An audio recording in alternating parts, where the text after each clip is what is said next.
So we start with my good friend, the activist, Omoyele Sowore of the African Action Congress. Please come right up.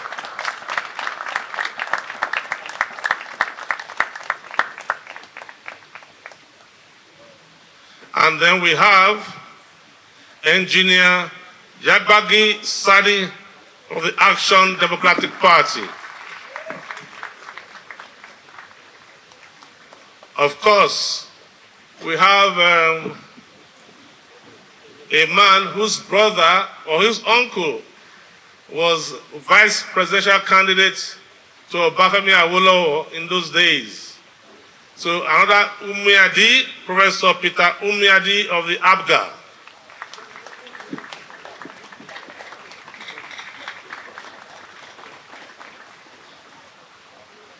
And of course, we have Prince Adewale Adebayo of SDP. You are welcome.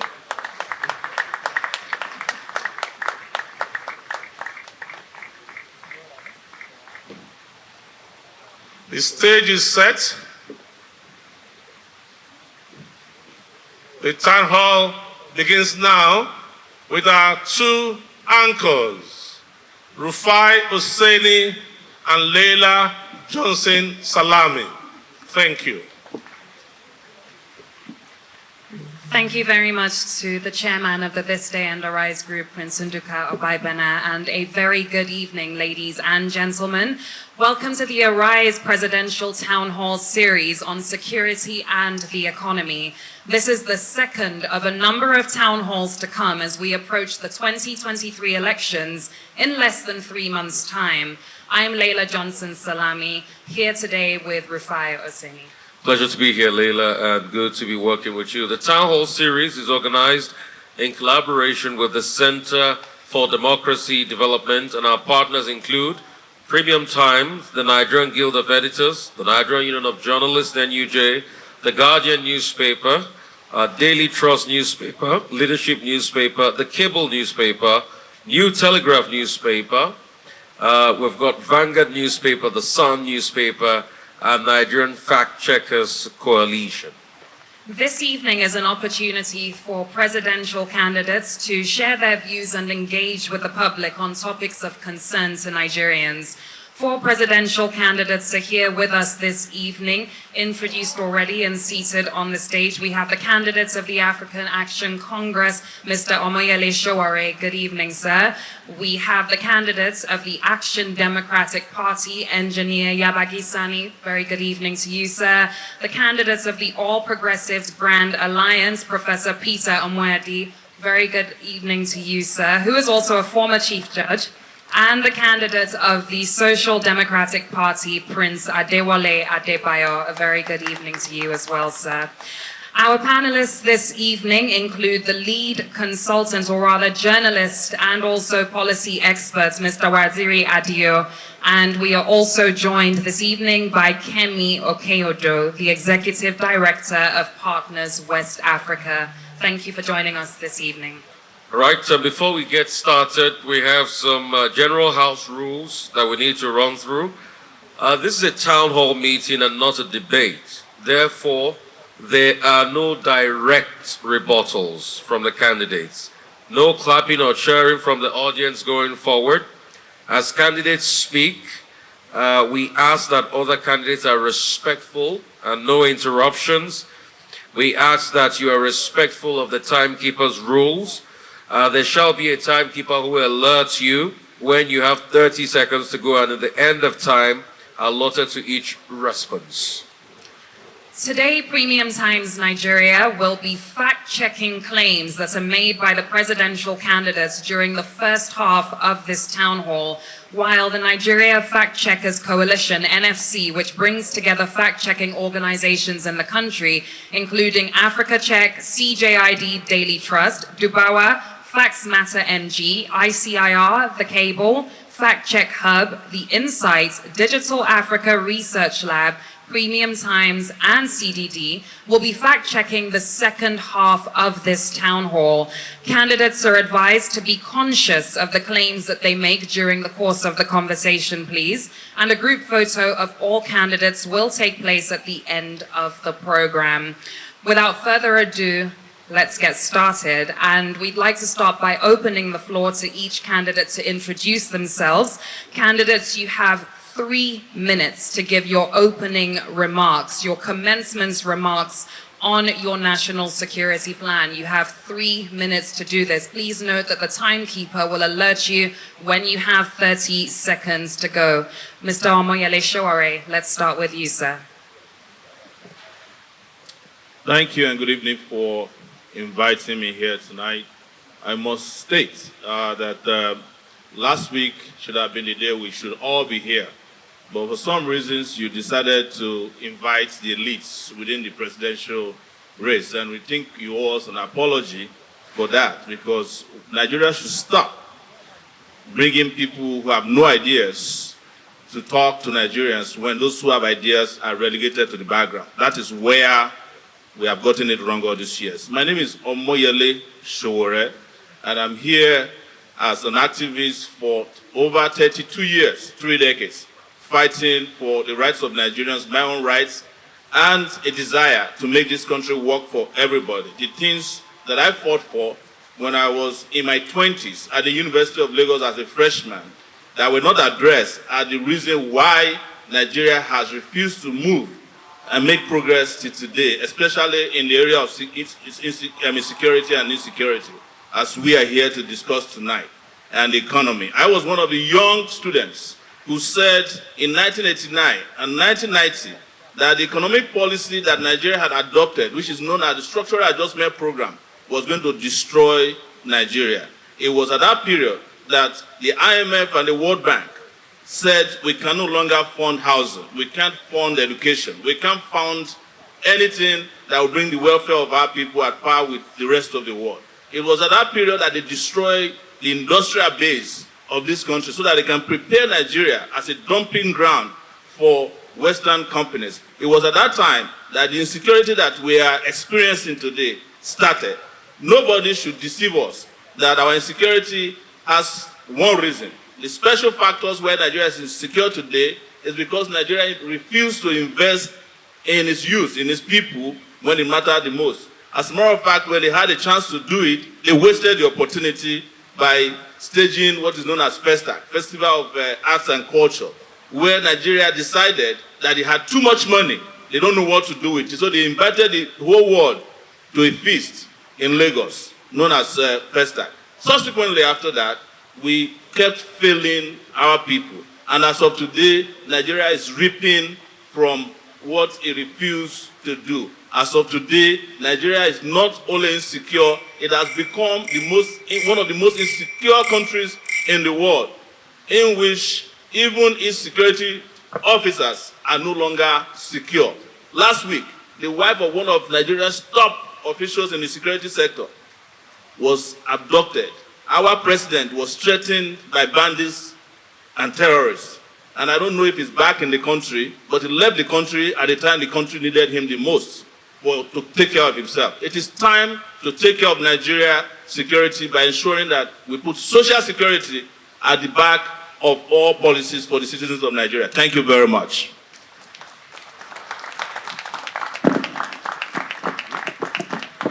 Please, once again, we appreciate you. We know you have support for the candidates on the stage, but the rules are the rules. No clapping, please. Thank you. Well, like Engineer Yabagi Sani of the African Action Democratic Party to please step forward and give us a summary, of his journey thus far by introducing himself to us. Yeah. Yes, sir. Your Excellencies, the organizers of this very important engagement, ladies and gentlemen, my name is Engineer Yabagi Sani. I was born in Bida, I schooled in Bida and Kontagora, all in Niger State. I attended Kontagora Secondary Technical School. In 1974, I got admission into Institute of Technology in New York. After 2 years in Institute of Technology in New York, I transferred to Columbia University, also in New York. While I was in Columbia University, I studied industrial and management engineering and operations research. Take note of that because it's very important, it's relevant to why I'm here today. My education prepared me very well to engage effectively with social problems, economic problems, and if you like, political problems. As an industrial engineering that's also studied operations research. When I came back to Nigeria, I got employed, but I got employment with NMPC. That is after my NYC, and I spent about 3 years in NMPC, and I resigned my appointment. I resigned my appointment because I did not like the kind of disorganization I saw in that organization that I believe was a promise of greatness for this country.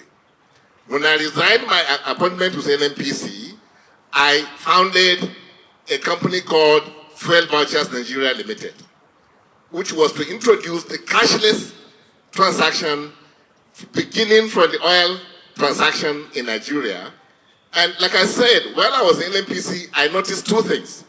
One was the fact that the structural organization NMPC was not meant to serve Nigerians. And I discovered that I had something that I could do, but I couldn't do it within.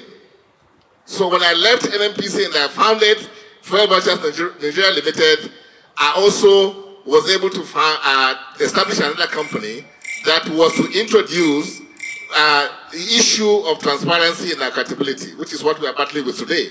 So insecurity, we can't get insecurity in Nigeria if the company that earns the largest income for this country is so arbitrarily managed. So all our problems can be traced to the economic arrangement in this country. It can be traced to the kind of leadership we have had all along. It can be traced to the fact that in the security outfit, we do not have what is called the standard and the policy of application of our security organization and the method of fighting insecurity. Thank you. Thank you very much. Thanks, Engineer Sani. Yeah. Let's please move on to Professor Peter Umeadi. We would like to hear from you, sir, with regards to your national security plan for Nigeria. Please be reminded that you have 3 minutes. Thank you very much. I thank Arise for bringing me here tonight. My name is Peter Umeadi. I'm the presidential candidate for All Progressive Grand Alliance, ABGA. Now, ABGA puts it this way, that we are starting afresh. And ABGA says that everything we're going to do will rest squarely on social progress. What we mean is that every Nigerian should have the opportunity of getting to the maximum of his or her potential. And then you talk about our country and you talk about insecurity. I've said many times, you don't treat issues of security with kid gloves. What keeps a country going, every other society, are sanctions. When you don't enforce sanctions, you don't expect security, and you don't expect progress. It's been said, my uncle of blessed memory, I like speaking about him, and he's my friend. We talk, and he told me about this story, about a man who said on his first day in office, in power, on a crime-ridden, corrupt security situation, he will invite the head of police into his office and ask him to put his badge on the table and walk out because his job is determined. And he will go down the line to see a worthy police officer and hand over the badge. Because if you fix the police, you fix security, especially in Nigeria. And that's what we need to do. And I tell you this, you can't fix the police when the police are out there collecting bribes on a daily basis. You can't fix the police when there's police checkpoints and army checkpoints and they have civilians attached to them, especially in the southeast, collecting money on their behalf in broad daylight. There's no way you're going to be in the metal to do your work as a security officer. Let's go back to Spartan. You say a Spartan dies but never surrenders. Spartan, with their exploits in military times, rested on discipline. If you are not disciplined, you can't enforce security. And that is why the things that are happening, and all the old farmers are chased out by bandits who used to hold canes to, head their cows, suddenly got to AK-47, and nobody is taking responsibility for that. And you're talking about security. Okay, sir. Thank you. Thank you so much for your time. We'd like to call on next Priest Adewale Adebayo of the Social Democratic Party, the SDP. You have the floor. What topic? Yes. An overview, your security plan, economic plan, and little introduction. Thank you. I'm Adewale Adebayo. I'm 50 years old. I'm a lawyer, licensed in Nigeria, in the US. I'm practicing in many countries. I'm a chartered arbitrator. And I am the presidential candidate of the SDP. And by the way, I align myself with the sentiment expressed by Mr. Sowore of the AAC regarding the role of the media. I believe that the media, the way the media helped the fight for independence, and the media helped to get rid of the military, the media still has a role to play in helping us to midwife our democracy. The media should be seen as a catalyst that is allowing ideas to flow. With respect to the security situation in Nigeria, there are two components to it. Security generally discussed deals with public safety and general feeling of lack of fear or instability. With respect to public safety, we've made three mistakes which we need to correct. One, we have the wrong architecture for crime prevention. We need to ensure that any organ of government that has a power to legislate should have a power to enforce. Therefore, if you see, many of the crimes that we cry about are actually state crimes. Murder, kidnapping, banditry. But those states don't have the power to enforce their own law. So we need to deal with that. I'm going to get that right. Secondly, if you look at the journey of our journey into insecurity, the first major one was during the Civil War. We had so many innocent people exposed to warfare. And the army was not careful enough in mopping up the arms. And what happened was that we had armed robbery. And the way military would do their thing, they passed the armed robbery tribunal, firearm tribunal. At the end of the day, we didn't get rid of that.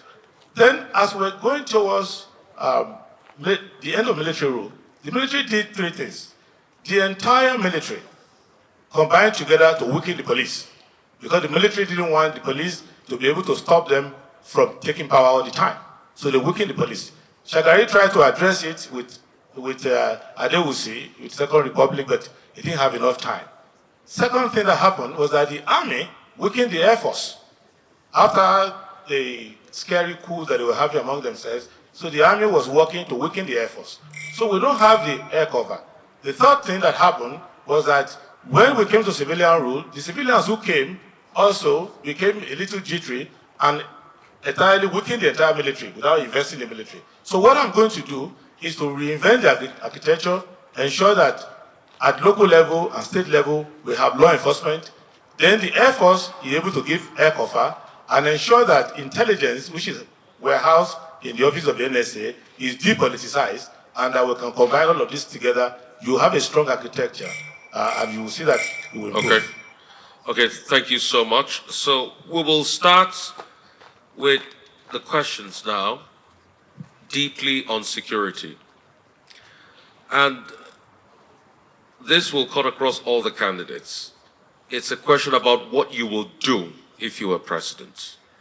Only last Tuesday, INEC said 242 polling units with 142,261 registered voters in 10 local government areas of Katsina State are under serious attacks, serious threats for the elections. This could have implications on the elections and disrupting our democratic process. If you were Omoyele Sowore, Nigeria's next president, how do you intend to address the widespread insecurity in the country? Job of the president of a nation is for the president to be the commander-in-chief of the armed forces. That we don't have in this country as of today. What you have is a rogue system of security in which everybody is doing what they like. And other elements within government use whichever security agencies they have to carry out their own nefarious activities, sabotaging the Nigerian people. That's one statement of fact we must tell ourselves. The second aspect of it is that I am not Nigeria's president today. If I had been voted for in 2019, you would not be talking about places being taken over, because I have divided the security problems in Nigeria into three.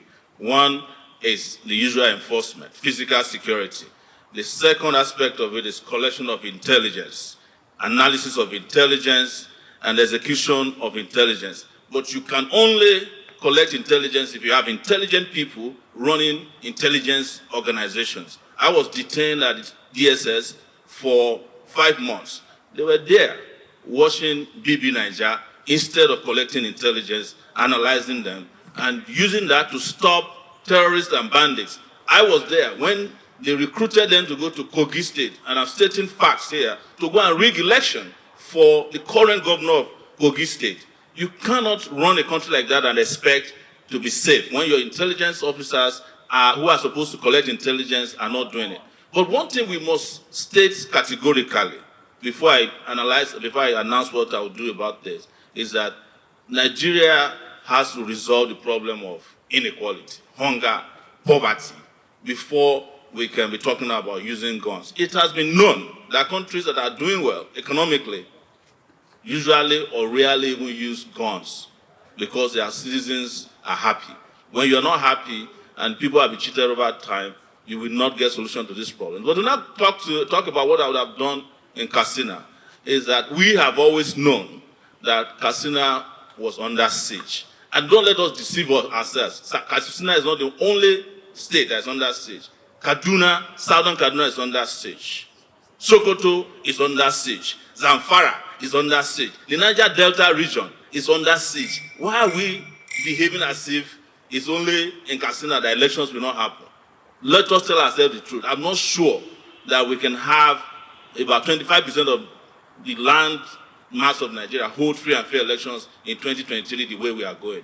And it doesn't matter how hard we try. We've spoken to INEC about it. INEC itself is not sure. Ogun State last week, the INEC office was burned down with all the voters' cards there. They said they're going to reprint new ones. Who knows how they're going to go about it? So we have to be proactive in ensuring that these crimes are caught before they happen, and that we have security agencies that are capable of dealing with security, and most importantly, that you have a head of state that is the commander-in-chief of the armed forces, and not the one from commanding from the back. Okay. We'll move on to, once again, please, no clapping. Those are the rules. We'll move on to Engineer Yabagi Sani. Same question. If you were president, what would you do as regards the insecurity in the country, 10 local governments in Katsina State, and other parts of the country with threats here and there? What would you do? Well, in any government at all, if you don't have rule of law, applied in governance, what you have is arbitrariness, and you have cases of issues like nepotism, corruption, and no matter how effective the government may be, the machinery may be, if you have people having a sense of marginalization, they don't feel that they belong. Take, for instance, our security outfits. Today, unfortunately, it's lopsided in terms of the leadership that you have in the security outfit. And that itself introduces some kind of, people not applying themselves in the manner that they're supposed to. So, as a president, I will govern with rule of law. And that means that nobody will be above the law. And that will mean that the security agencies will work in a manner that they will share information, they will gather intelligence, they will process it in the manner that it's supposed to process, and it will be applied in order to ensure that when there's an incident, you are able to act effectively. What is happening to us in this country is that, one, there's government, but hardly can you see evidence of governance. And if you do not have issues dealt with dispatch, definitely what you find is a anarchy in the country. So I will be very, very effective in dealing with issues of insecurity. I will deal with the issue of poverty, like Sowore has said. Poverty is one thing that diminishes, the citizens. They will not be able to live up to their responsibilities because security is not just for the agencies themselves, security agencies, everybody is supposed to be involved. And if you don't have information provided by the citizens to the security agencies because there's a loss of confidence because of corruption that is in the system itself, then what you find is a deteriorating situation no matter how much you try. So poverty has to be dealt with. The issue of people identifying and feeling that they belong is also an important aspect in governance. So I think once I can deal with these two things, then you will be able to tackle the issue of security in this country. Thank you so much for your time. Next, we move on to Professor Peter Umeadi of the All Progressive Grand Alliance, APGA. INEC has said 242 polling units with 142,261 registered voters. We also had the case of Abeokuta INEC Center attacks all over the country. As Commander-in-Chief, Professor Umeadi, what would you do? Thank you very much. That is the word, as Commander-in-Chief. I don't know why anyone wants to become president and then begin to delegate powers that he has gotten in a vote that he has won. If I'm president, I'm going to steep myself into the work, and I'm going to get those reports directly, and I'm going to find out what is going there on a second-to-second basis. That is very important. That's why I say it's about the layout, it's about the discipline, it's about the structure of security that we have in the country, but most importantly, it's about the leadership. That is why you see all over the world, one leader is in a very important event overseas, and something happens in his home country, he aborts that visit overseas, gets on the next plane, and gets home. Because he has to be in direct contact with what is happening in his home country. And that is the only way to get these things done. Because there are a lot of buck passing, if you understand what I'm saying. People always shift blames in our country. People always find who didn't do what right. But is that what I'm going to listen to as the Commander-in-Chief? No, I want results. And I give you a time to get it done. And I'm there waiting for you to bring back your report to me. And everybody will have to prove his pay at the end of the day. So, you see, because I said it before on a television interview on Arise, that I do not know why a policeman will run away from an armed robber. The anchor said to me, because the armed robbers are better armed than the police. And I pushed back. Why should the armed robber be better armed than the police? That is the issue. You don't do such a thing. So you have to get your act together and make sure that, in other words, there is one state. If the state does not prevail, it has gone under.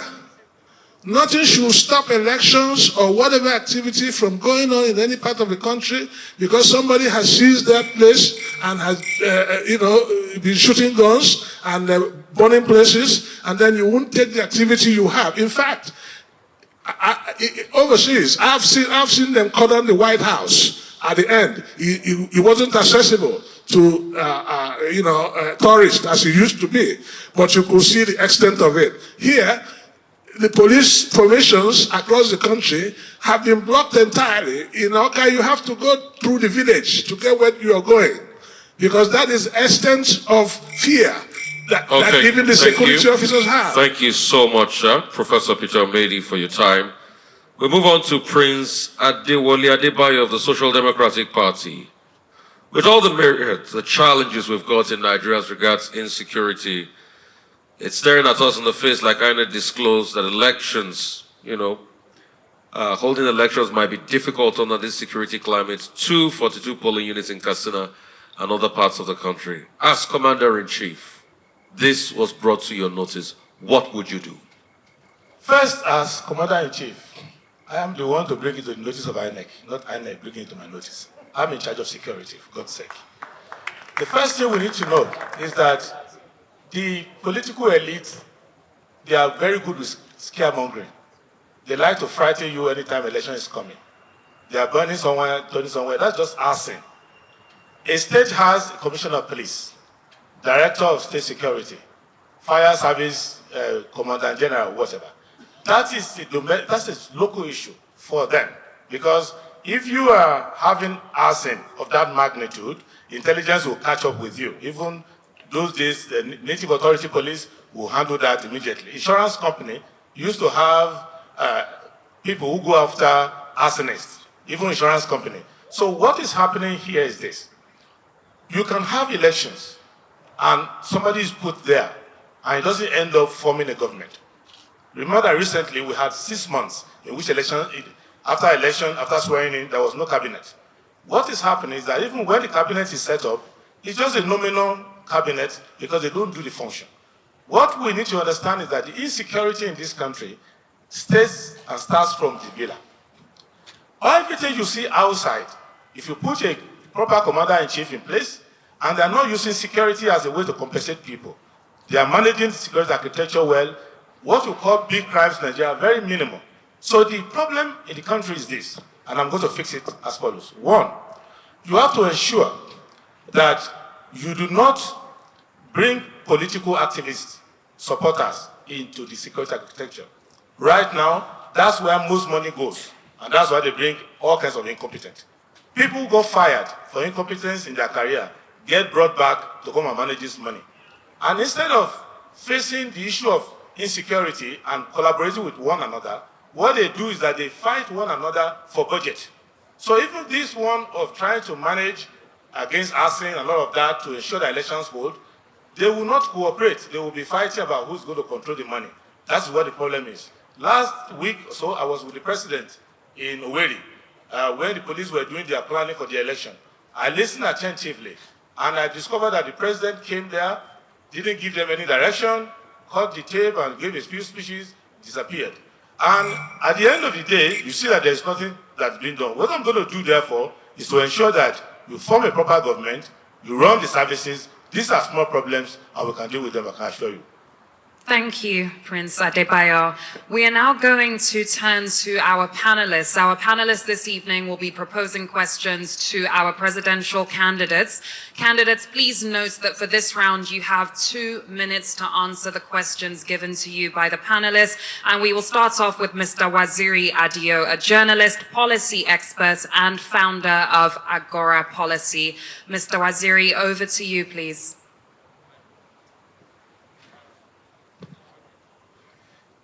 Thank you very much.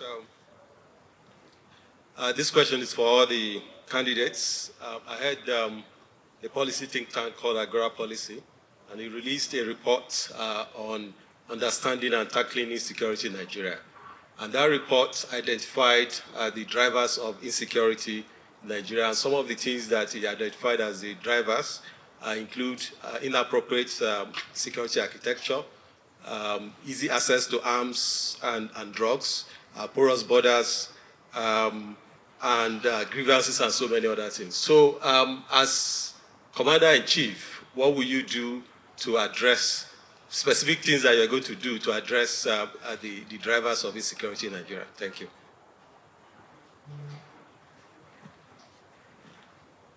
Mr. Omoyele Sowore, let's start with you, please. Thank you, Waziri. Waziri was a student of the University of Lagos when I was president of the University of Lagos. Together, we delivered democracy to Nigeria in the 90s, eventually. So it's good to see you.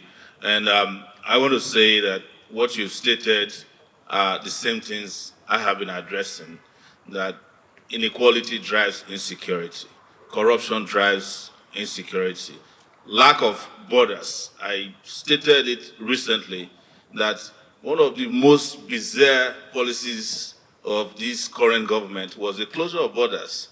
You cannot close what does not exist. Nigeria doesn't have borders. And I can state it categorically because I used to be a border rat. That is to say, I sneak into Nigeria and outside Nigeria, not as a smuggler, but because I was wanted by the government for a long time. There are houses in Ogun State that the back is Nigeria, the front is Benin Republic. Just walk through, you are in Nigeria. Walk back, you are Benin Republic. So you don't have a homeland security strategy. And the reason why our security architecture is not effective is part of what we've been saying when you put in competent people to manage a country of 200 million people, which is not based on their experience or competence in these very important areas. The result you get is what we have now. And I hope Prince Adewale is not saying that the political activist is not good. I'm a political activist, you know, don't compare me with Keyamo and the rest of them. This country is in need of a political activist president who understands activism and politics for the sake and for the good of the people of Nigeria. So all of these are things that can be addressed equally. But what you have not mentioned, because you worked at 90, is that oil companies are owing us $6.4 billion they haven't paid in debts. If they paid us, we wouldn't have to be running to China to be borrowing money. And that will show our own local security. Your time is up, sir. Thank you very much. Thank you very much. Engineer Sani, over to you, please.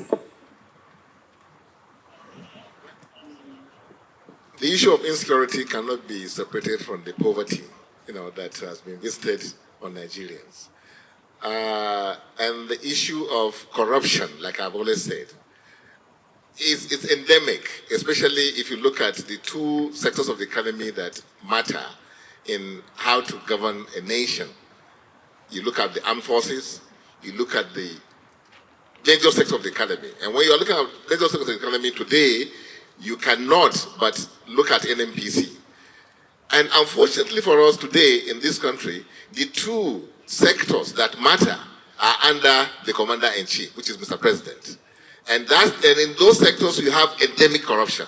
So even the money to now fund the security outfit so that they can be effective is stolen, in a manner that you wonder whether these are Nigerians, whether they even understand the fact that there is God and they will account, after they have finished their time here.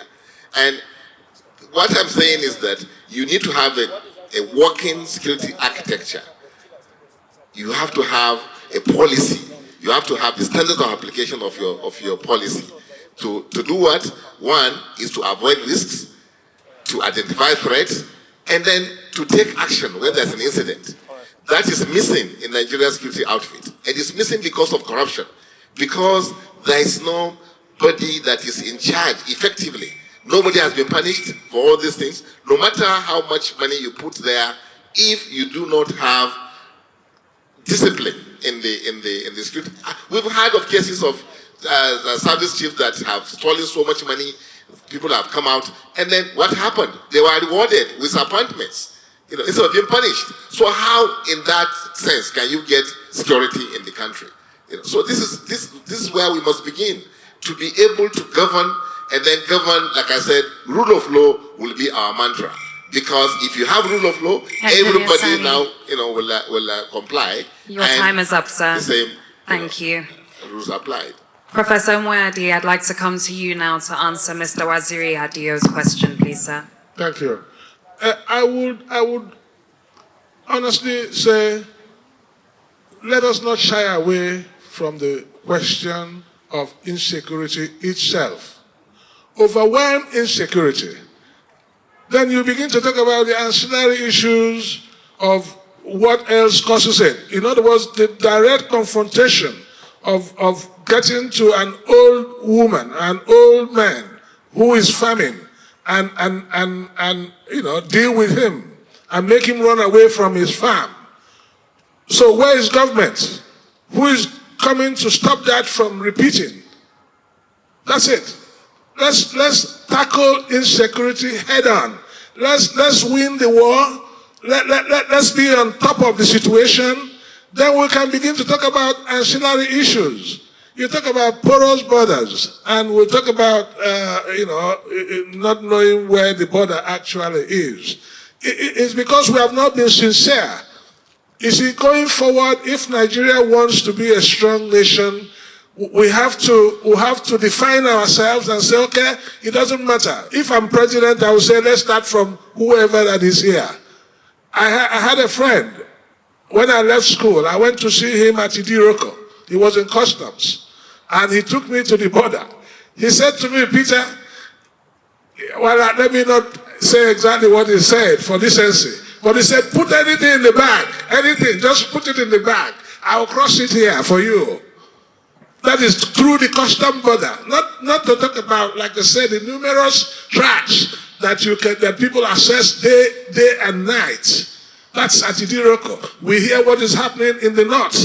It doesn't exist. So, but is that how a country should be run? We are not sincere. So we have to draw a line somewhere and then get on the head of what is the problem. And then when you've done with that, you begin to do the rest. Your time is up, sir. Thank you. Thank you. Last but not least, Prince Adebayo, over to you. Okay, there are 5 things we need to do, and we can get the rest straight. 1, we should stop using law enforcement to solve political problems. So there's no reason why Nnamdi Kanu should be facing DSS or police. His problem is political. So stop using political solutions and making them look like law enforcement. Because of lack of truth and lack of justice in this country is creating tension. But a good head of state will apply political solutions. Remember, there was a time the army was fighting with the chief in the First Republic. It never resolved anything. The Republic collapsed. So we deal with that. Secondly, the government itself has to know that you can't have a lot of ungoverned spaces in the country. Yesterday I was at Mubi. I went to the border with Cameroon. I came down to Song Hong, all the way down. I didn't see the Nigerian army until I got to Jalo Cantonment in Yola. So, and if you go to Magadali, there's a warfare going on there. So I look at that sector, it shows to me that the footprint of the army is very thin. Third point, if you look at the community, I had meetings with community leaders all over Adamawa State. Within the community, they have solutions to their problem. I spoke with the emir, I spoke with the vigilante people. So there's anything that is confusing us here in the elite class does not confuse them. They show me their defense mechanism. They show me why they were able, because I was sitting down and eating at a place where Boko Haram had its headquarters. And I was asking them, how can you be here? They said, this is what we do. The fourth thing we need to do is to ensure that those who are in government do not enjoy proceeds of insecurity. Until you address that, because that's where they have all their billions coming from. Until you address that, and as Commander-in-Chief, I will address that effectively. I will not do my politics using security money, which is what they do now. That is where I start showing leadership, and I will not bring politicians into the security architecture to raise money for the next election. Thank you. Thank you so much for your time. Really appreciate you. We'll take the second panelist question. Kemi Okonyedo, Executive Director, Partners, West Africa. We will go straight to her for the next panel question. You've got 2 minutes, please. I'm on 2 minutes. From all that we've said, it seems like the security architecture as we have it is quite limited. And we're seeing the impact of that. And we've also seen at the subnational and at the regional level emergence of new security architectures in the likes of the Ebubeagus and the likes of the Amotekus. Do you think these structures need to come under one platform? And if yes, what are your plans in bringing all the structures together? If no, why?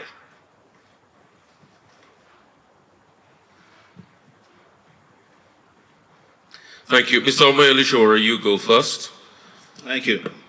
We do not need to bring any security architecture that's extra legal at this point under any umbrella.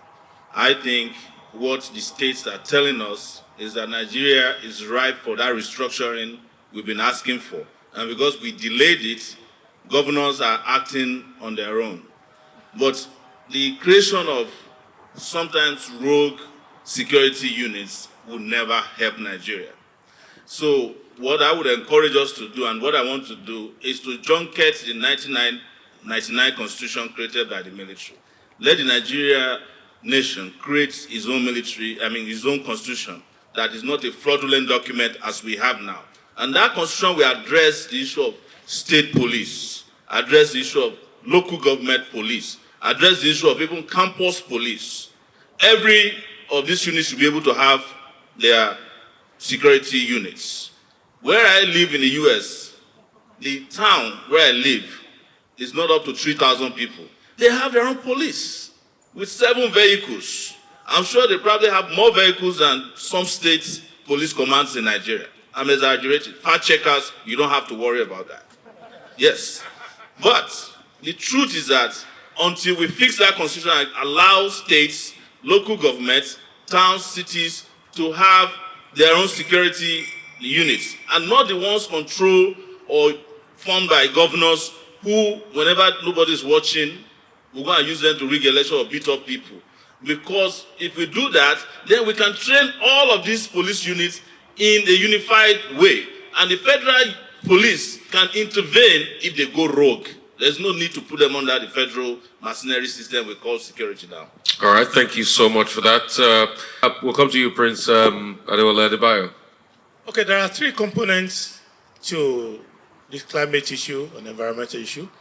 One is the climate justice, both international, between industrialized world and the under-industrialized world, also between the rich and the poor, between the urban people and people in the communities.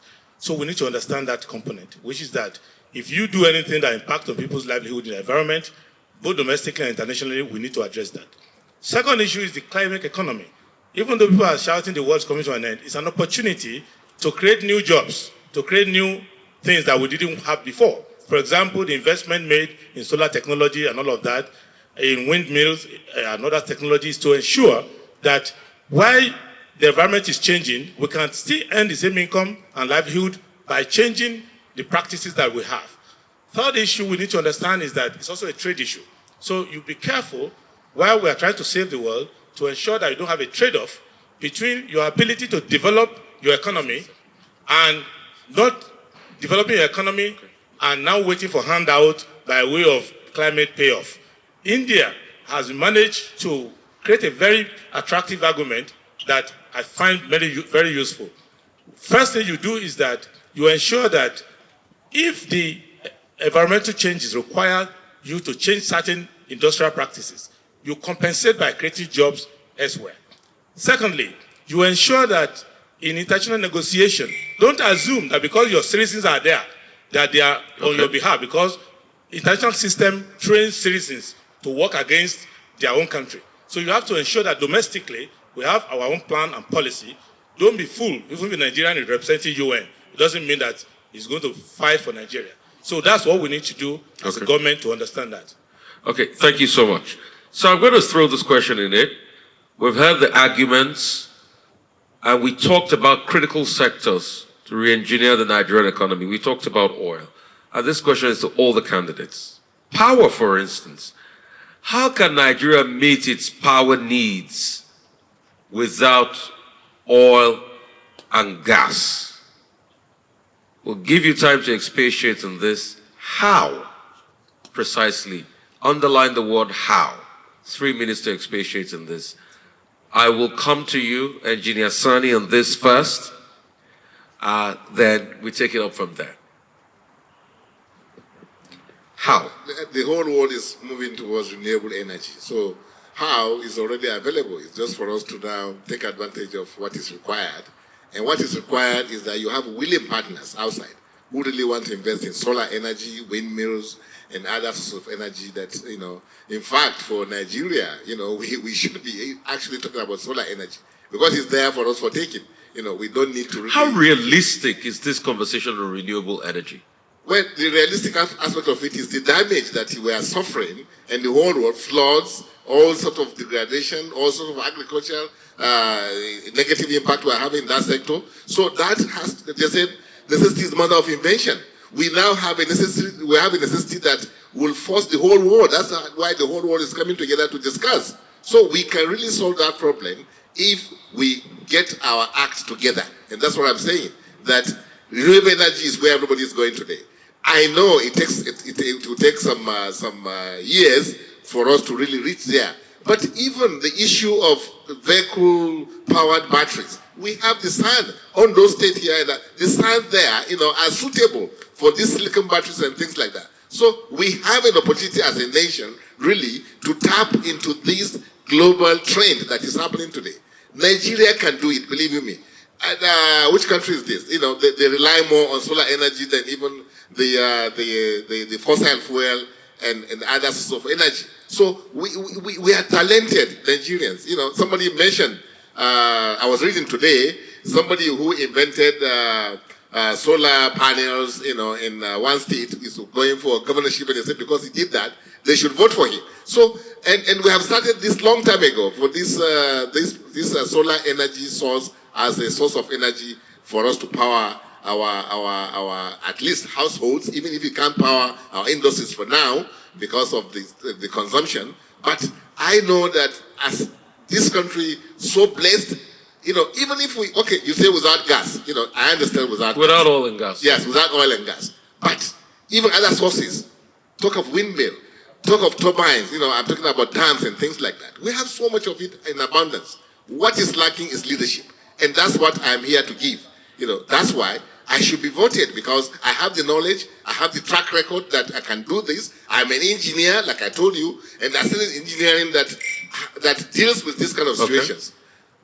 So it can be done. Prof. Umeadi, I'll come to you on this. How do you plan to meet Nigeria's immediate power needs when the mainstay is oil and gas? But you have to do this without oil and gas, which is a tall order. Yeah, thank you. I have to phrase the background to that question about how I am impressed with what went on in Ukraine in the war that started since February 24, and they had power, and their trains were running. But in my country, if there's a storm, NEPA goes off. You know what I'm saying? So, and then now you're hearing about bombing of their electricity installations, and they are facing difficulties, power sharing and all that many months into the war. But I think I will go with solar energy, which is affordable here. I will also go for the windmill. But then I will have to bring to your notice something we know is happening now.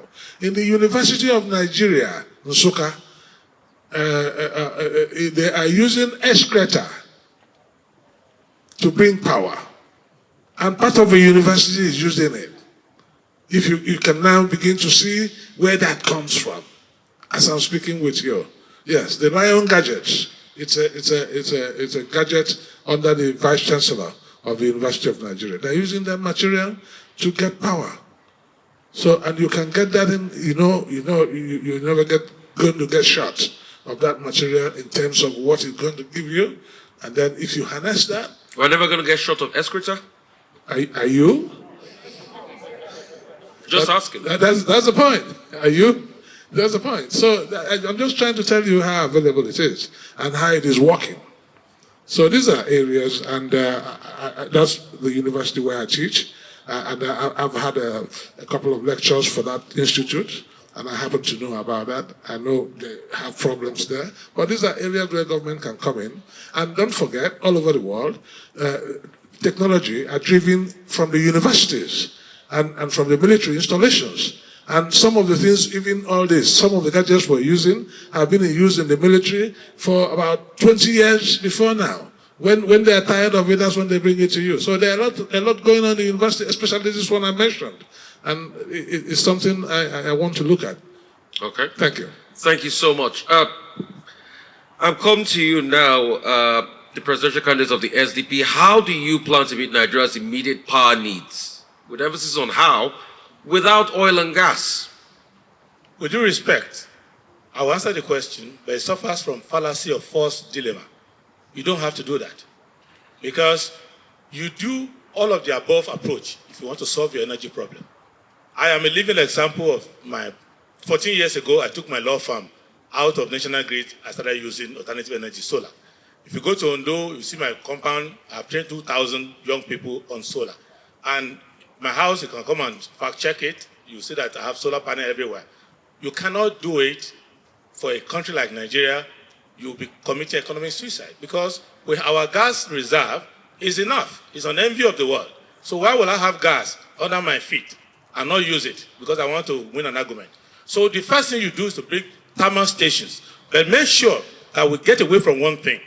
In 2001, the last time I had anything to do with government on power, I attended the meeting, the power committee, and I looked at them. I said, look, you have made a big mistake. You can never generate electricity because you are highly interested in awarding contracts, even though you are broke. So what you do is that you create an environment whereby you allow thermal to be used because we have gas. You allow hydro to be used. Even this flood we had, we could have built one in Taraba or Benue or Adamawa to relieve from Lagdo Dam. Third, you ensure that you allow solar to be used, you allow wind to be used. Then there's something I brought to this country which was never here before, floating solar. Any water surface, you can put solar panels there. So you have to do all of the above. And you have to make sure that the regulatory regime is not the nonsense that they are doing now, where they are trying to capture rent. They want you to pay to them when you generate electricity. That's why they create all these discos and they never produce music nor electricity. So what you need to do, therefore, is that the government will create a regulation where you can come and sell power freely. We can generate 100,000 megawatts without 1 naira of government money. I alone, I generate 1.2 megawatt myself without collecting government money. It can be done. So that's what we're going to do, but I'm never going to subscribe to a system where I have a large gas reserve and Europe is fighting war to control gas, and I don't use my gas. And gas is almost harmless. It's the bridge energy tool between the dreamers of the future and the current realities. We have gas, bigger than the size of the US economy. I'm going to use that. Thank you very much, presidential candidates. And yes, gas is certainly a cleaner fossil fuel, although still a fossil fuel. The next question, you have 1 minute to answer, after which we are going back to our audience from questions from the audience. And it's a very straightforward question this time, gentlemen. What is your vision for Nigeria without oil? That's the question. Mr. Sowore, let's start with you, please. I have been the only candidate who spoke about Nigeria without oil as far back as 2018. And it came from the knowledge of the longevity of oil. I know and I've seen that oil is the product of the past. And very soon, those who have oil better get prepared to drink in it themselves, because the rest of the world has moved on without oil. They are creating vehicles. There are now planes being manufactured that don't use any kind of oil. They use solar. And it also applies to gas. My friend is saying that gas is the future. Well, he didn't say the future. He says it's the bridge between now and the future. The truth is that when you take gas too, as a geographer, I know that geology, you create a space underneath the earth. And if you take too much of it, you create a disequilibrium. And some 50 years from now, places that are producing gas without care might experience earthquakes because the earth is a bunch of elements stacked upon themselves. The moment you remove one, you have created a vacuum that can affect you in the future. That's why we are looking at products that can never finish. Sunshine will not go away. Water will always be with us. People will always use excreta, like Professor said. What he's trying to say is biomass, by the way. Waste, you use waste to generate. You combine the excreta of cow, human being, goats, everything. Lagos is enough. Has enough waste to generate electricity for the Southwest. It's the truth.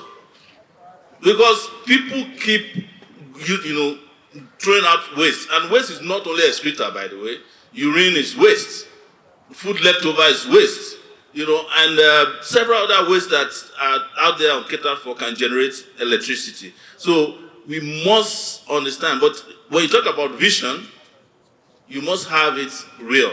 And for you to have a vision for a Nigeria without oil, you must understand that oil is going out of business and an energy transition has already occurred. It's just that it has even already occurred here in Nigeria. I went to Kano a week ago and I'm seeing solar farms when you are flying into Kano. And this is the Kano that everybody thinks everybody there is a Amajiri. And they're already building solar farms. Solar farms can produce over 1 million jobs if you have solar farms all over the north, and it will produce enough electricity for the whole of the country. And then you will now be asking the northerners to pay you, to get paid 13%, because there will be no oil in the Niger Delta, and all the hillbillies in the Niger Delta will now be wondering what happened to them. Thank you, Mr. Sowore. Engineer Sani, what is your vision for Nigeria without oil, sir? A great nation, very, very great nation, economically, socially, politically, because if you look at what is happening in this country, like I said, we have young, dynamic population, that you can tap into. And the fourth industrial revolution is going to be powered by information technology. And we have people already in Nigeria who are attracting billions of dollars, into this economy for using their brains. The next thing I'll look at is how do I turn this country to be the tourist destination, because look at Dubai. Dubai, yes, had oil, but Dubai is not all about oil. It's about tourism. It's about how you organize, the country. And we are occupying a very choicy position on the equator that if we organize ourselves, properly, chase out this insecurity, which is artificial, really, because by the time you take care of the architecture we have talked about here, you will have a beautiful nation that everybody wants to come to. We have so much, believe you me, and tourism, like you said, you don't have to invest much. It's just the air that somebody will come and take. The air is God-given. All it needs to do, build good hospitals, hotels, the roads, and then things that should work. And we can do it. We have the ability, we have the talent, we have the resources. What is happening is that Nigeria, without oil, we first of all have to tackle how do we make hay while the sun shines? How do we take advantage of the oil while it lasts? That's what we must address. How do we chase out corruption? How do we ensure that we organize this sector, properly so that it can give us the money we need? That's what Dubai did. They got the money from oil. They built a tourist center that everybody is now flying there. Big companies are having their headquarters in Dubai. We can do it in Nigeria. We are the biggest thing on the continent of Africa. And today, Africa is the next destination in terms of economic development. We all know that. World destination. We have the deposit of 30% of world, resources in Africa. Then Nigeria is number one. The biggest economy, the largest population, the people that everywhere you give them a chance, they are number one or a very good number two. We can make this country to become the greatest, country on the planet Earth. Thank you, Engineer Sani. Professor Umeadi, what is your vision for Nigeria without oil, sir? Thank you. The foundation has been laid already with the Startup Act assented to by the President, and that will bring out the talents of our young men and women in information technology, and that is enduring.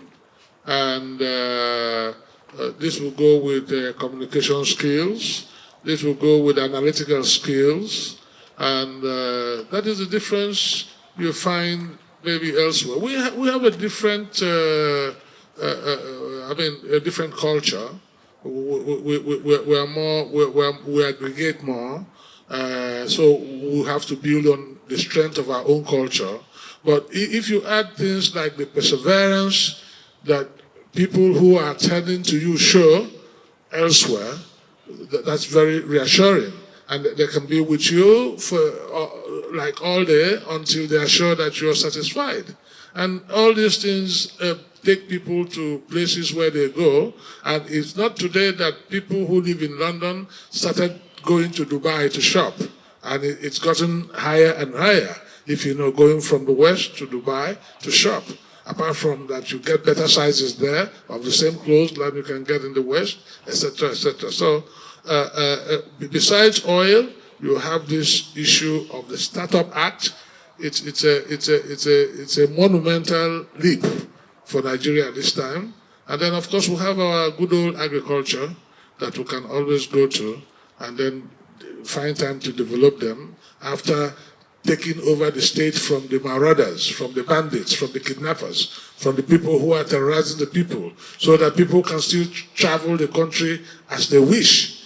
And that is the human capital that we must develop. And that is where the leadership comes in. And that's the people now begin to feel at home in their own country. And then people want to return and spend time in their own country. Thank you. Thank you, Professor. Prince Adebayo, what is your vision for Nigeria without oil, sir?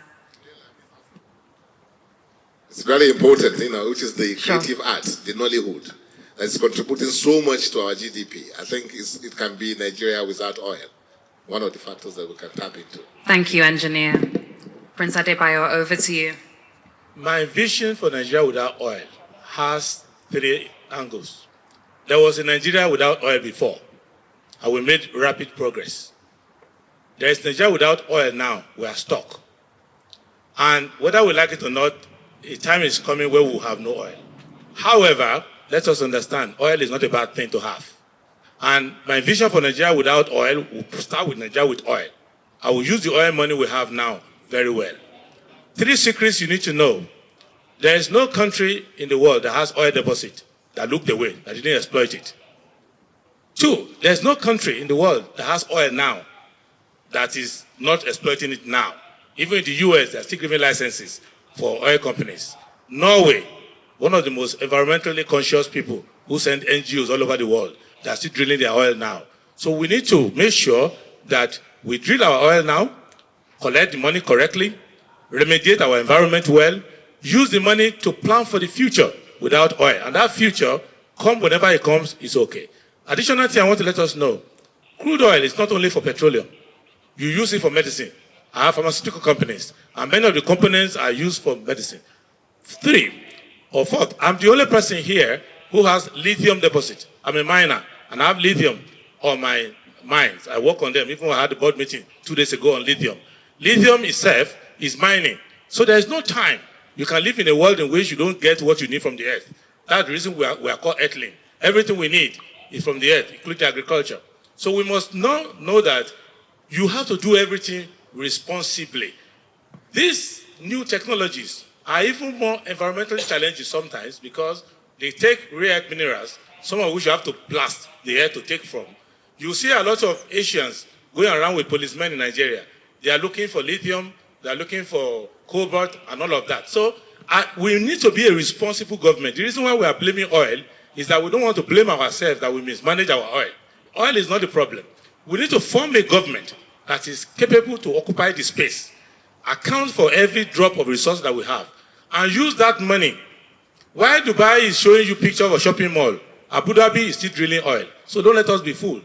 You can come and do tourism in Plateau, but don't stop taking crude and managing it well. The problem in this country is that we don't have a proper government that can render services. What we will do, and we're talking of immediate things, what I will do is to make sure that you have a government that can actually service every square inch of the country, take care of your resources, and now transition you to the future. That is what we need to do. Don't let us run away from what we have that God gave us to make our life better. Prince Adebayo, thank you very much. Thank you to all of our presidential candidates for your answers. And it's now time for us to turn to the audience for questions. We are going to start with Senior Advocate of Nigeria, Mr. Mike Ozekome. Chief, do pardon me, Chief Mike Ozekome. Hi, Chief. Whether High Chief, Chief, or Mr., the important thing is that the hood does not make the monk. I thank you very much, and I want to thank the panelists. I came in a little bit late when I got to know about it, and I want to confess that the quality of debate, of conversation, national conversation I've seen here tonight has emboldened me to think that we've not lost it all, that there are certainly talents available in this country. So I can see in the next government, for example, whether they win or not, whether they become president or not, saying, hello, I need a kitchen cabinet that will help me drive my vision. And I can't see these 4 gentlemen there being left out of such a cabinet by a government that is really serious. Having said that, you may have said other things maybe before I came in, which I didn't know, so you must pardon me if I appear to take us back a little, because I'm going to need your direct intervention on this. I know you'll be speaking about security and about the economy in a most admirable manner, I must confess. I've learned things tonight I have never known before. But I want to say, all of you, from all the discussion so far, I've not seen anyone touch the fundamentals of our problems, what we call the national question. You can't talk about a robust economy.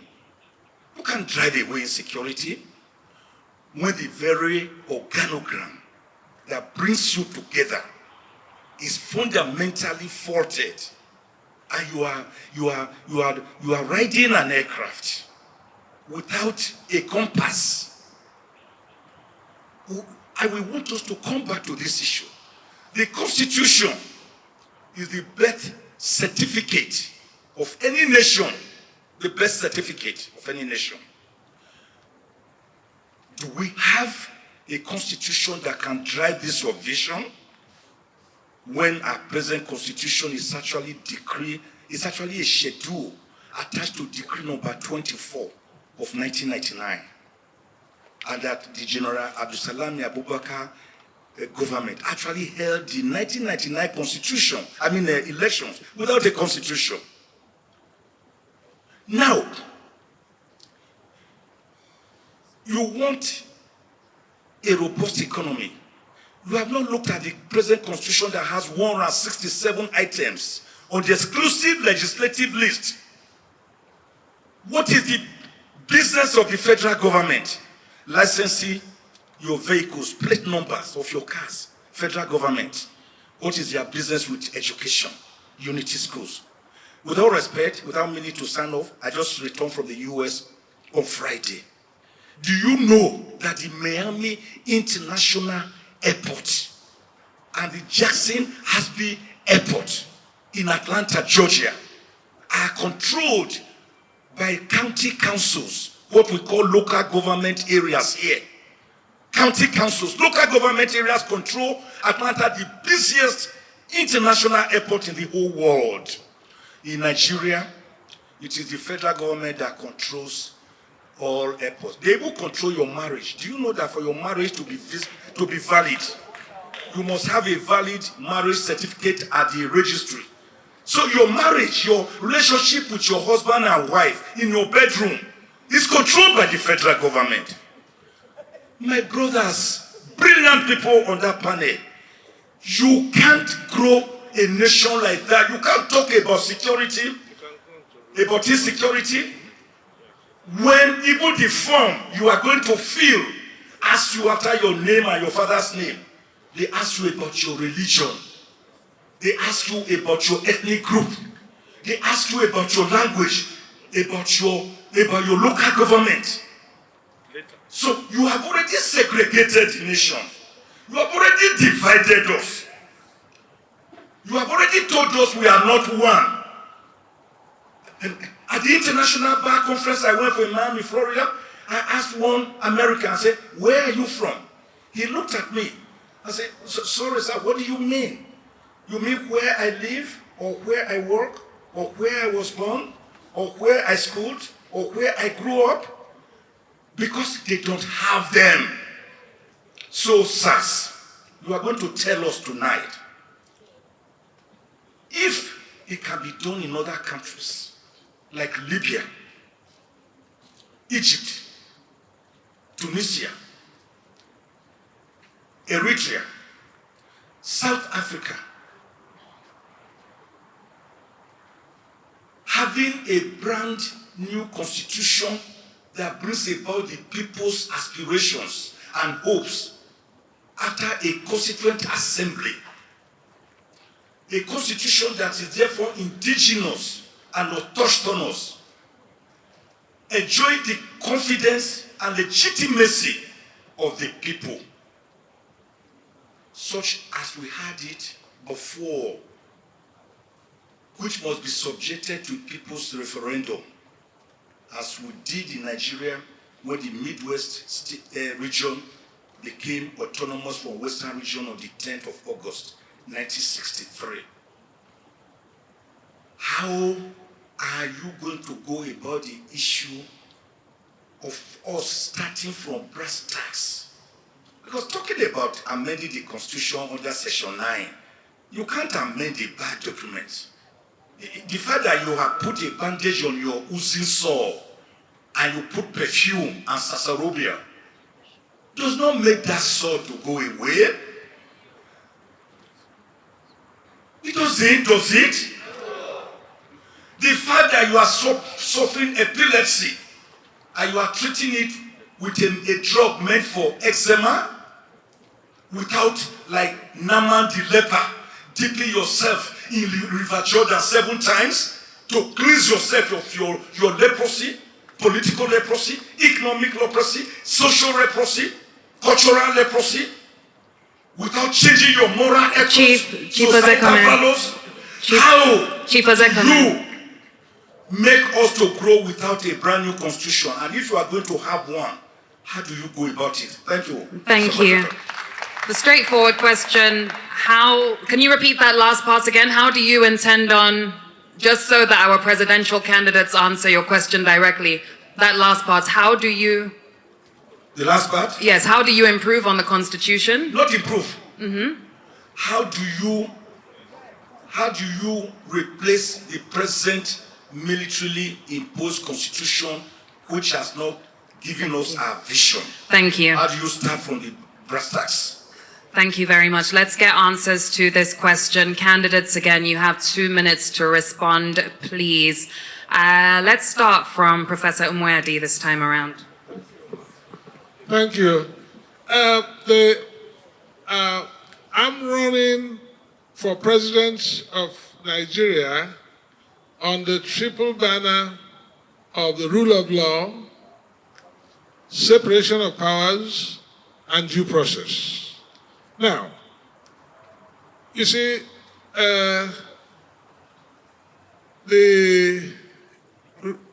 I'm a realist.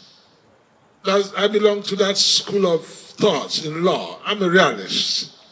So the reality is that I'm a presidential candidate under ABGA in partisan politics.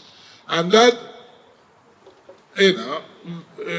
run is predicated under the Constitution of Nigeria of 1999 as amended. So I'm bound by it. If I become president, I will be president of a democratic Nigeria. And anything I want to do about whatever that I meet, not to talk about the Constitution, which is the grand norm, the basis of all the laws. We will have to go through the proper democratic processes. Whatever misgivings that we have about the Constitution will have to be looked at, and then we'll come to a decision by legitimate structures that are laid down incidentally according to the Constitution itself. Any other thing will be antithetical, and there will be no room to accommodate that. Thank you. Mr. Sowore, can we get your response, please? I am sure that our learned SAN came a little late. I had spoken that the Nigerian Constitution is illegal, null and void by way of its makers. If you ask people in this gathering, the people who wrote the American Constitution was written around 1787. They will tell you those people's names. If I ask you if you knew anybody that participated in writing the 1999 Constitution, nobody can tell me. The people who wrote it. It was a fraudulent, illegally imposed document by the military. But let me tell you, that the SAN. In 1992, when I was 21 years old, we gathered, and you were there, with Akaba Shoru, Ganifa Wemi, and wanted to have a sovereign national conference in Lagos because we're tired of the Nigerian Constitution. The military sent police and soldiers to come and beat the heebie-jeebies out of us. Yes, this is the reality. So, when apartheid ended, even though those who emerged as apartheid leaders had to swear by a constitution, they erected a temporary, they made a temporary constitution. The Nigerian apartheid state, when it ends, hopefully in 2023, we need a brand new constitution. We cannot continue like this. We cannot continue because everything about Nigeria is fake. Because the country itself had foundational issues. It was set up as a business in 1900 by the Royal Niger Company. Even our police, which is part of our problem with security, the police was never created to provide security for Nigerians. There was a time it used to be called the Queen's Constabulary. So it has always had that DNA of VIP mentality since the police was created as a business with Nigeria to protect the business of Nigeria. Thank you, Mr. Sowore. I just answered your question. You. Thank you. Early next time. Thank you. Okay, Engineer Sani, let's get your response to this question as well, please. I think it's the question of chicken and the egg. Which one comes first? And I know that, yes, as a nation, we are aspiring to be as perfect as we can be. But I think perfection is a journey. It's not something that happens, all at once. And I think we're already on that journey. So long as we have National Assembly that's supposed to be active in this regard, making the Constitution to really address all the issues that all of us together represent, so long we are able to elect those that have the passion, the interest of Nigerians through credible elections. I'm sure we will get it right someday. But I think for now, we should rely on electing right people into the National Assembly to do the right things for us. And then I'm sure, even America, you mentioned, they do not only rely on the Constitution, which is not as heavy as what we have in Nigeria. They make laws, and these laws that are made are what fashion, the way people live, to adapt to situations that will arise, so that they continue to live as happy people in one country. So for me, yes, we are not happy with what we have, but why don't we, like everybody does, all countries, they amend it. The amendment can be such that we will be able to cure whatever these defects may be. So that's my submission. Thank you, Engineer Sani. Prince Adebayo, over to you, sir. Okay, this to me looks like a very simple problem. Just like the learned said, I'm a constitutional lawyer in Nigeria. I'm also a constitutional lawyer in the US. So both the Nigerian Constitution and the US, I earn a living from using them. This is not a big problem. In Nigeria, we need to understand that our first constitution came out of Lancaster House when we went, and it was a Queen's order in council. So it was order in council. It wasn't an autonomous constitution, but it was an order in council promulgated by the British Parliament. And Awolowo was very angry because they nearly didn't form quorum when they were passing it. They saw it as an irrelevant legislation. But it produced the best schools we can get, a functioning regional government. And in 1963, first 1961, when what we call Sadauna province, when they wanted to leave the Trust Territory of Cameroon, they had a plebiscite. And that plebiscite made Mubi, all those other places, song in Adamawa now and Taraba, to join Nigeria. So, and the American Constitution was not democratic too when it started. It was just a bunch of plantation owners who got out in Philadelphia and wrote something. They didn't include black people, they didn't include women. But there have been several amendments to the US Constitution. Someone who was not a white person will not be able to be an American citizen, but for the 14th and 15th Amendment. So what I would do in Nigeria is to first obey the Constitution as it is now. In England, when I was born, the Scottish had no parliament. Now there's Scottish Parliament, there's Welsh Assembly. So you can always improve on your Constitution. And we have made amendments. It's just that they're making amendments for big men. When one man dies, who takes over? When one man travels, who takes over? They're not making fundamental amendments that can help the people. And I love Chapter 2 of the Constitution and Chapter 4 of the Constitution. And remember, we had Constitutional Assembly in 1977 that produced the 79 Constitution, which we are copying now. Thank you so much for that. Thank you for all your thoughts. Thank you so much. Real quickly, we just take one question more from the audience. Anybody in the audience, the roving microphone, please. One question more. It's been a very, very interesting conversation this evening. One question more. Thank you so much. Have we finally picked one person? And just to inform you, in case you missed it, you're being shown live on Arise TV. Right? Do we have the person? Yes. Good. Okay, your question.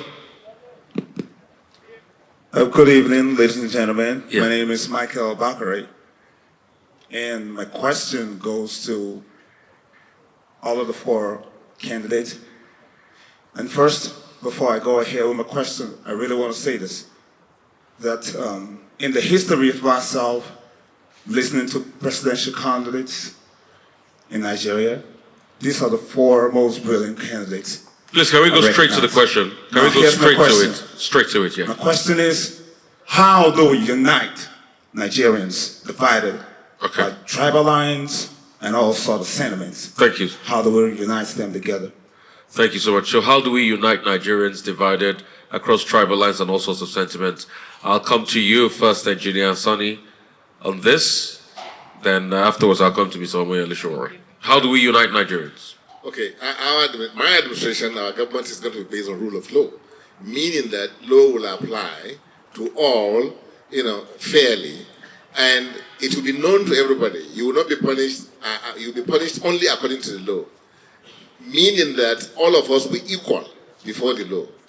And if you have that as your mantra, that is what your government use, I'm sure Nigerians will be united, because there will be no nepotism, there will be no unnecessary discrimination, marginalization, and the things of that nature, because all of us are equal. And you can go to court. The judiciary will be open and fair and independent. And the administration of law will be known to you. You can question freely without anybody challenging you. So I believe rule of law is it. If we can be governed by rule of law, perhaps insecurity, this degradation of, the retrogression of our economy and things like that may not happen, because corruption will be dealt with, with dispatch. So I know the reasons why we have the divisive tendencies in this country is what Lumas Rui said. We have what you call triple heritage. You have this influence of the Western culture influence, you have your own traditional culture, you have the Islamic influence, and you have to now contend with all this. And unfortunately, some of us begin to now see our ethnicity as our world, instead of looking at Nigeria as our world. That's why sometimes you see some candidates we have, exhibiting some of these tendencies that divide us more. So we are going to work towards uniting this country on the basis of rule of law. Thank you so much. Really appreciate you, Engineer Sani. Omoyele Sowore, how would you unite Nigeria? I've heard this for so long. It seems like government is focused on it. Every government that came in my lifetime always talk about the unity of Nigeria is sacrosanct. But the truth is that Nigeria has two major problems, and without solving them seriously, we can't unite anybody. We have foundational problems, which is what we just finished discussing. Those things that divided us. This is a country put together by outsiders. And it's not as if Nigeria is the only country put together by outsiders. But our own case is peculiar. That even, like I mentioned, our name, flag, everything is lazy. It's not woman named Niger area. Flag, just white and green. They could have just thrown something in the middle to make it look a little bit great. But it was designed by a Nigerian. Well, that's what I'm saying. It's because we never got it right from the beginning. But that's on the side. What is going to unite Nigeria is to solve the foundational problems, and one of it is constitution. People must find identity in that document. They must know where they belong. They must know how they got here. They must have a right, as a matter of right, to exit if they find it to be a bad marriage. Yes, you can't force people together by creating ministries that do orientation. You do it by way of justice. So I'll say, do you want to unite Nigerians? Do justice to the people of Nigeria. It's as simple as ABC. The reason I say so is that I lived abroad for 20 years. And there was no day I was asking whether I'm an American or not, because every 2 weeks I get my check. Right? I get paid. I live like a human being. I was treated better as a black person in America than I'm treated in Nigeria as a black person governed by a black person. Okay, thank you so much. Real quickly, Professor, we'll come to you. Yes, thank you. What I will do is to try to earn their trust, their confidence. The only avenue, and that is what I'm looking out for, to unite Nigerians of all persuasions across the 6 geopolitical zones to feel like one again, is for them to have confidence in you that you can hold an even scale for everyone. And for you to do that, you have to do things as simply as calling a spade a spade. In other words, we have conflicting cultures, we have conflicting religion, and we have the self of entitlement sometimes, which stops you from getting to the core of where the issues are.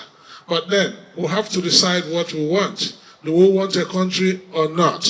If we want a country and you want everybody to come together as one, then you're looking for some man who is ready to put aside his own personal interests and say things as they are. That is what I stand for. Okay. So that is what I'm going to do, and I'm going to do that with a robust feeling, knowing that I don't have anything behind, and I don't have any personal interest of mine. Okay. Very important to me. And then I could be able now to look everybody in the eye and say, shift from where you are. Because, you know, when you want to decide a matter, 2 people cannot play a draw. You know what I'm saying? Somebody has crossed the line. And you tell him you have crossed the line. And then I'm sure they will take it. And then that means if you are, oppressing people, thank you. You stop. Thank you so much. Prince Adebayo, How would you unite Nigeria? By being fair and just, and by living by a good example. The problem we have in this country is not our diversity. It's the weaponization of our differences. When the elite they are in power, they are united by stealing. They don't remember tribe. When you go to EFCC, you will see Yoruba outside, BBO, everything on one charge sheet of stealing billions. They didn't disagree over their ethnicity or religion at that time. And the people themselves, the poor, are united by misery because they all have blackout, no education and everything. So what they want to do is make it look like the problem is because we are different. No, it's not because we are different. My wife is there, sitting next to Shibo Osekome there. She doesn't speak a word of my language, but she hasn't been maltreated once by my people. So I believe that what you need to understand is that leaders must have the brain, the history, the depth, the fairness, the discipline to manage diversity. The British were here, and they spent many years. They were in India. They spent many years. So you have to have leaders that have the craftsmanship, the statesmanship, to manage diverse people. But what our people are doing is that they are dividing diverse people and using that division. For example, look at our constitution. It has inefficiencies. It's not because of our ethnicity. It has inefficiencies because we put on the exclusive list things that should be on concurrent list. We can have enough senators, vote 109 senators, vote 360 representatives who can go to the National Assembly. In 1 month, they will fix that. You don't have to talk about whether somebody is from one part or the other. But our leaders can't manage diversity. Secondly, they refuse to manage diversity because they want to use it to create tension and division, and a small clique will be in power for a long time. But when they want to steal your money, they are united. Thank you. Prince Adebayo, thank you, President Sani. Let's get your response to this question as well, please.